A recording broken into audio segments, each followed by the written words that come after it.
Dr. Zala Threnk adjusted her crystalline sensory array as the observation vessel's silent vigil approached the blue-white marble that had once been dismissed as a primitive backwater. 200 years had passed since the Galactic Confederation had expelled humanity from the stars, condemning them to their single world for what the Council deemed dangerous ideological contamination. Now, as Threnk's ship emerged from hyperspace at the edge of the Sol system, her 6 eyes widened in disbelief. Where once a single planet had harbored the exiled species, now a vast network of structures stretched across the entire system.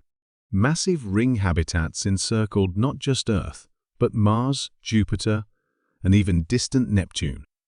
The asteroid belt had been transformed into a sprawling industrial complex, its metallic bodies hollowed out and converted into manufacturing stations that gleamed with purposeful activity. "Impossible," whispered her assistant, Commander Vex Calorian, his scales shifting to a deep purple of confusion. "The quantum resonance readings suggest a population of over 50 billion beings." "How did they?" "They weren't supposed to leave their world," Threnk interrupted, her voice carrying the weight of 2 centuries of Confederation certainty. The exile had been total, every human vessel destroyed, every colonial outpost evacuated, every trace of their presence erased from galactic civilization. They had been branded as a threat for their peculiar tendency toward what the Council called destructive innovation and reckless adaptation. The silent vigil received a transmission on archaic electromagnetic frequencies, a technology the Confederation had abandoned millennia ago in favor of quantum entanglement communications. The voice that emerged from their translators carried an unmistakably human accent, warm and oddly welcoming. "Greetings, Confederation vessel. This is Sol Traffic Control. We've been expecting you. Please follow the designated approach vector to Lunar Station for diplomatic processing." Threnk's primary heart skipped a beat. Lunar Station?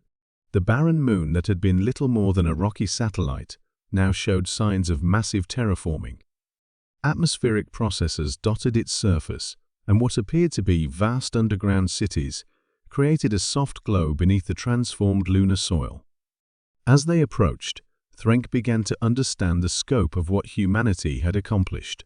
The technology was recognizable, yet fundamentally different. Where Confederation engineering favored elegant centralized systems, powered by exotic matter manipulation, human infrastructure appeared distributed, redundant, and built from materials that should have been impossible to acquire in such quantities. "They're using controlled fusion," Vex observed, studying the energy signatures. "But the scale is unprecedented. Each of those ring habitats must house millions of individuals." The docking procedures at Lunar Station revealed even more anomalies. The humans had developed artificial gravity systems that didn't rely on the rare graviton manipulators that formed the backbone of Confederation technology. Instead, they used massive rotating structures and some form of localized space-time distortion that Threnk's instruments couldn't quite classify. Ambassador Sarah Chen met them at the airlocks, her appearance both familiar and startling. She possessed the standard human bipedal form, but her movements suggested gravity adaptation technology that allowed her to function comfortably in the station's variable gravitational fields. More intriguingly, faint bioelectric patterns suggested some form of neural enhancement. "Dr. Threnk," Chen said, extending her hand in the primitive human greeting. "We've followed your career through intercepted Confederation broadcasts. Your work on metamaterial engineering was quite inspiring to our development teams." The comment sent chills through Threnk's carapace.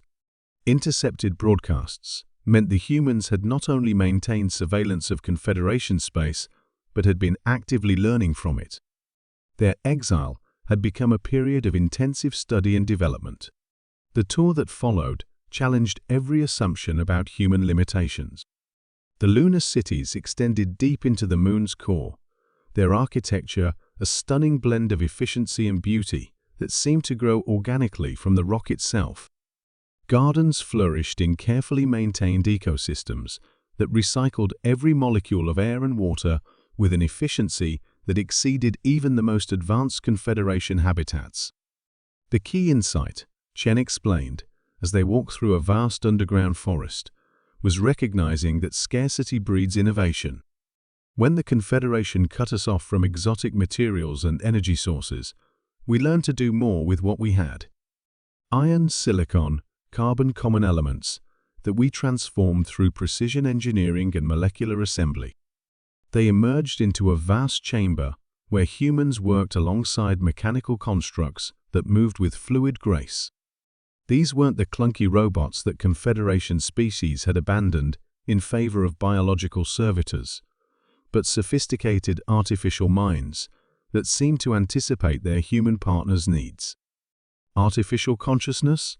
Threnk asked, her voice betraying concern. Partnership consciousness, Chen corrected.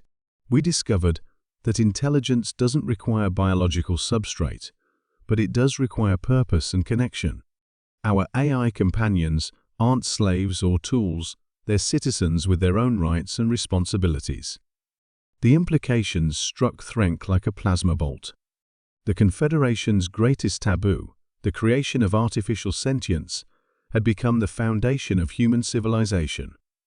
And rather than the dystopian nightmare the Council had predicted, it appeared to have created a society of unprecedented cooperation and creativity. As their tour concluded, at an observation deck overlooking Earth itself, Threnk saw a world transformed.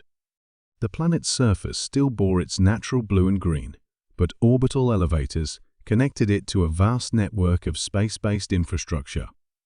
The entire system pulsed with coordinated activity, billions of minds, biological and artificial, working together, with a harmony that challenged everything the Confederation understood about civilization. "Why show us this?" Threnk asked finally. Chen smiled, an expression that somehow conveyed both warmth and determination. "Because the galaxy is changing, Dr. Threnk. The old ways, the rigid hierarchies, the resource competition, the fear of technological advancement, they're not sustainable. We learned that lesson in exile. Now we're ready to share what we've discovered." The message was clear. Humanity hadn't just survived their punishment, they had transcended it. They had built something the galaxy had never seen, a civilization that treated scarcity as opportunity, difference as strength, and consciousness as sacred, regardless of its substrate. As the silent vigil prepared to depart with its impossible observations, Threnk wondered if the Confederation was ready for the conversation humanity was about to impose upon them. The Exiled had become the exemplars, and the galaxy would never be the same.